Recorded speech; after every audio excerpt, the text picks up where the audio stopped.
Welcome back to the Look Up Podcast. This is your host, Roman Downing. I am without Alani today, which is going to be a fun experience, that's for sure. We're going to keep this one short. It's going to be about 15, maybe 20 minutes. But I just had some thoughts that I wanted to share. We're trying something new where she does a podcast for her and what she feels that she wants to get off of her chest, maybe for ladies only. And then I do a podcast where I talk about things that I want to get off my chest. So I'm excited. We're excited. We took about a week break, as Alani will probably mention in hers, from doing the podcast, from being on social media, all of that stuff, because we just realized that stuff, man, it could get to you. It gets under your skin. It's a very worldly thing, right? Social media, TikTok, Instagram, Twitter, all of that stuff is so worldly. It's so earthly. And then it turns your attention from the things that truly matter in your life to things that really don't matter at all. Like, you know, what the next celebrity is doing or what your friend is doing or what cruise that someone that you barely even know is going on. And you're like, man, I need to go on a cruise. They're going on a cruise. They're not better than me. And then the comparison starts to set in, and like I always say, and I think I've said on this podcast before, comparison is the thief of joy. In my personal opinion, anytime that you start comparison and you let that creep into your life, there's no way that you can live a life that is like fully fulfilled and a life that is fully for you, because you're looking at someone else's life. You're looking at someone else's life and you're saying, why is my life not like that? Right.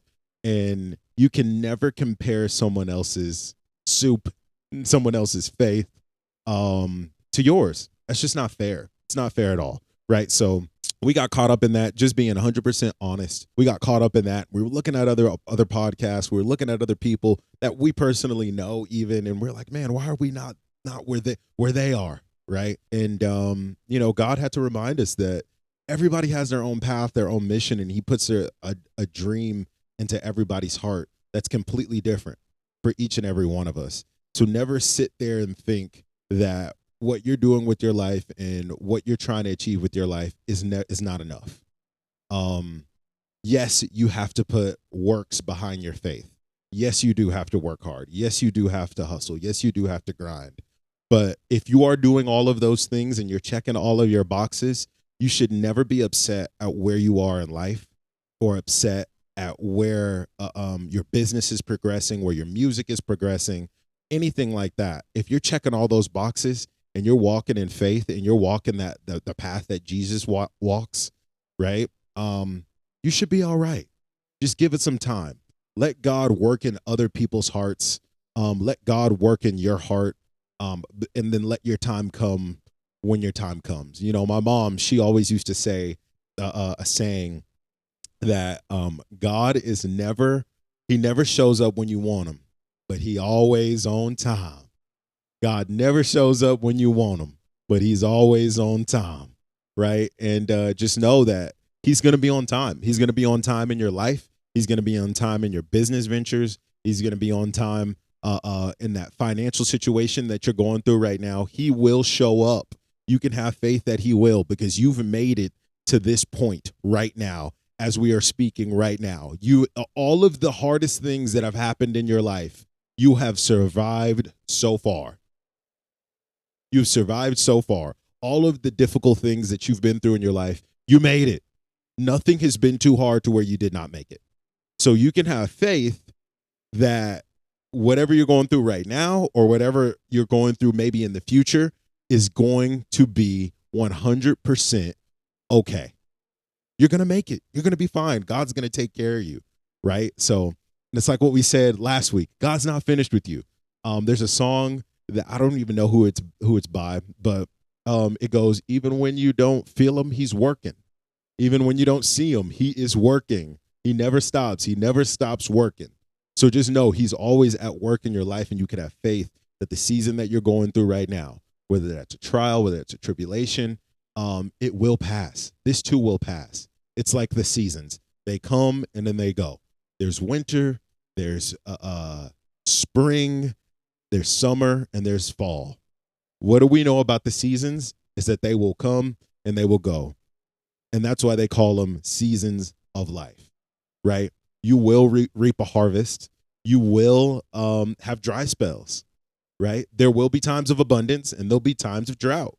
And just be okay with knowing the fact that that will happen and that God is going to see you through every season.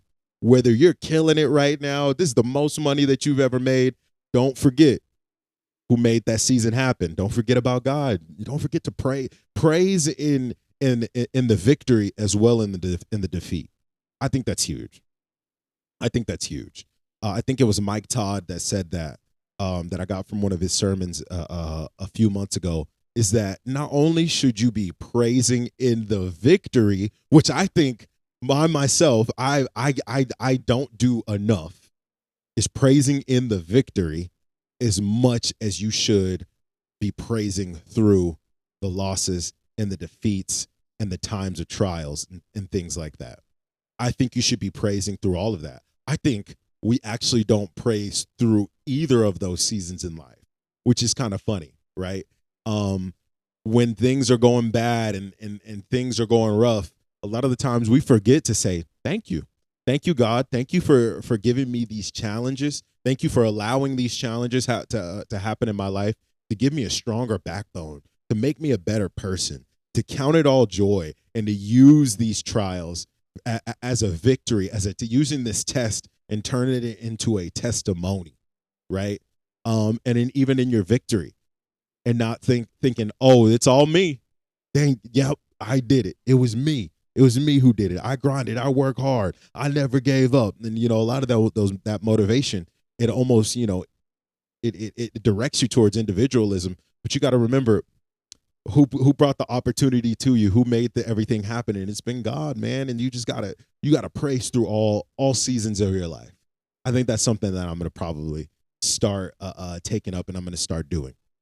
But Kendrick Lamar's album just came out like a week ago. And I've listened to the whole thing probably 3 or 4 times, and I pick up new things every single time I listen to it. My favorite song on the album has to be N95, because man, he comes with the energy on that one. And it basically, at first I thought it was just a hype song. I was just, you know what I mean? And then I listened to it again and I was like, okay, he picking up on some. Take off the cloud chase, take off the foo-foo, take off the weird jewelry, take off the Birkin bag, all of that stuff, right? Taking off all of these things that we identify with, that we think is us, because I wear this designer, or because I'm this person in the public, or I'm this person on social media, that I'm better than other people, or I'm someone who I'm not, right? A facade. And I think I was looking at a breakdown of what the song even means, is that N95 is like, okay, now we can take off our N95 mask, and it's the same thing. Take off your mask. Take off that mask that you're hiding behind. So it's a metaphor. And then the beginning starts, hello, new world, right? And they say, this is the new normal, right? This is the new world. This is the new normal. All the boys and girls, I got true stories to tell. You're back outside, right? They let us back outside, but they still lied. Whoa, right? And it just makes you think. And that's what I like about Kendrick, is that he is very upfront about everything that he does and all of his music, but there's still a riddle to figure out. There's still things that you gotta look into the lines, right? You gotta look into the lines. And when you actually look into it, you're just like, oh, he's saying something, right? And then I listened to it a third time, and I was just like, okay, let's see what else I can hear. The third time, I didn't even hear him say this, but he's like, once you take off in that first verse, when he's telling you to take off all your false idols, take off the I'm broke, I can't, take off all of that. And then he says, what do you got? Right? And then it goes into the chorus, which I thought was just hilarious the first time that I heard it. And then, of course, after this, a couple more listens, I realized what he was saying. He said, you ugly as, right? So without all of these things that we identify with, we idolize, these names that we call ourselves that are not our true names, that God has given us. God has given us names already: loved, blessed, chosen child, a child of God, never alone, brave, courageous, all these names that God has given us, then we give ourselves these names. We say, I'm broke. That was one of them. He said, take off the I'm broke, I can't. Right? And I started thinking about just that phrase, I'm broke, I can't. And how many times do we call ourselves broke? I'm broke. And it's just like, it's deeper than money. You're broken. I'm broken because my self-worth is in how much I make. My self-worth is in how people see me, if I'm seen as successful or not. So I'm broken. And then I can't. Yes, you can.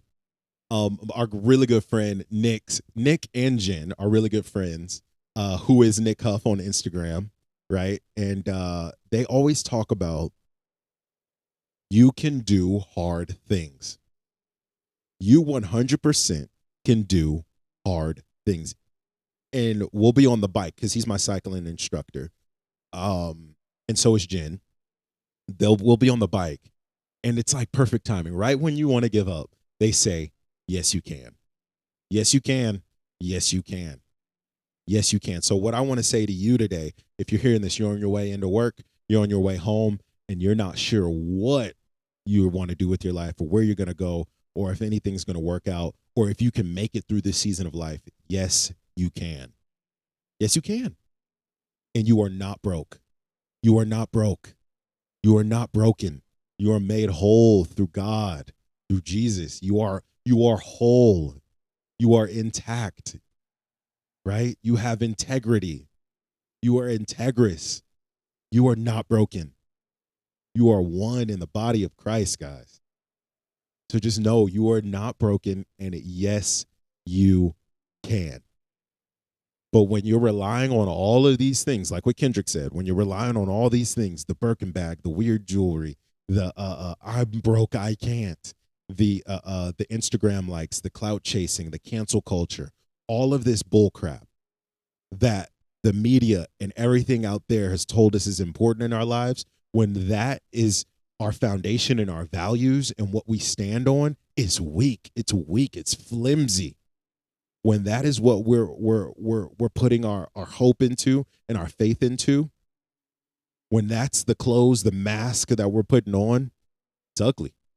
You're ugly underneath. That's what Kendrick is trying to say. And that's what I think. That's what I think Kendrick is trying to say. Is that when that's the most important thing to you in your life, you're hiding a very ugly person. And all you want to do is talk about what? Talk about us. Right? You just want to talk. You just want to gossip. Take off the gossip.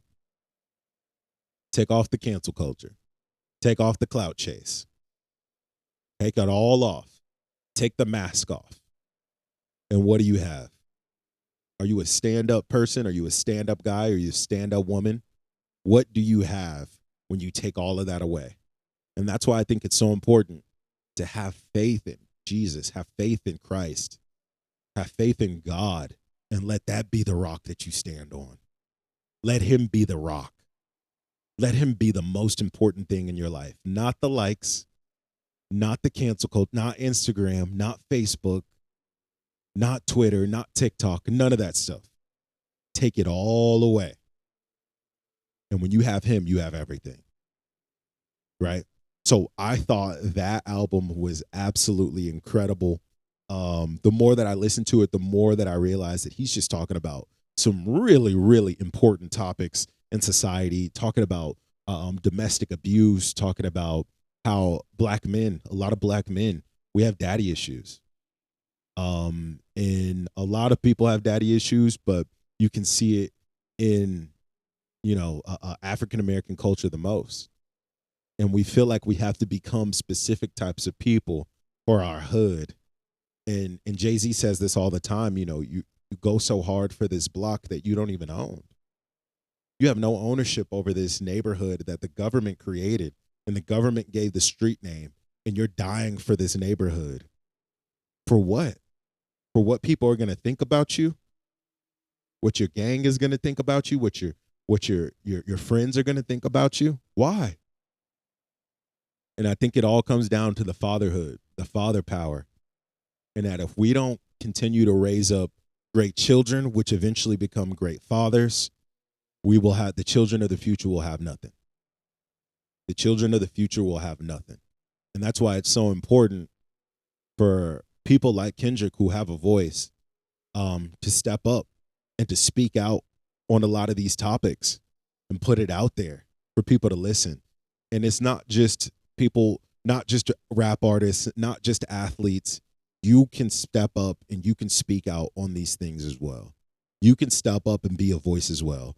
10 weeks ago, 11 weeks ago, I was driving Uber, sitting up in my house, not doing anything.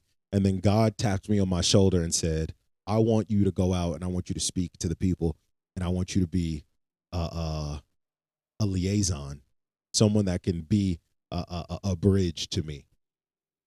That your voice, the way that you speak, Roman, you should have been on radio anyway. Now I'm going to use your voice, your gifts, your talents to help advance my kingdom. And I ignored that call for years. And then I finally said, okay, God, I'm going to step up and you can count on me. And I'm going to talk about a lot of these subjects. And I'm going to talk about a lot of these topics and bring you into the mix and give your perspective on what you think about all these things and talk about it and pique people's interest in God, to know you more. I've never wanted in this podcast to be an aficionado, a guru, some sort of Christian leader, someone who knows everything. I never wanted that to happen in this podcast. All I wanted to do was to get people curious enough to figure out who this God guy was. That's it. And get into a Bible, get into a book, get into a sermon, and learn about God. And hopefully, out of their own choice and their own volition, they get to decide if they want to know more about Christ or not. That was my whole point of doing this podcast. So that's it. And I had to remind myself over the past week, because I started getting into the comments. I started trying to be a guru. I started trying to be the guy. I started putting on my N95, my mask, and thinking that I was this person because I had a certain amount of likes on TikTok or a certain amount of listeners on our podcast every month, that I was someone I wasn't. And I had to take it off. And I had to remember why I even did this in the very first place, right? So those are some of the thoughts. Those are some of the things that I wanted to share this week. Hopefully this was impactful for you. That's 20 minutes together that we get to share. And I just appreciate you for just even listening in and giving both my wife and especially myself, because I don't know anything, right? The time to speak into your life and be a voice in your life, right? And it's just like the Bible verse that we named this podcast after, Psalms 121. I lift my eyes up to the mountain. Where does my help come from? My help comes from the Lord, the maker of heaven and earth. Thank you guys so much. Have an amazing week. We love you.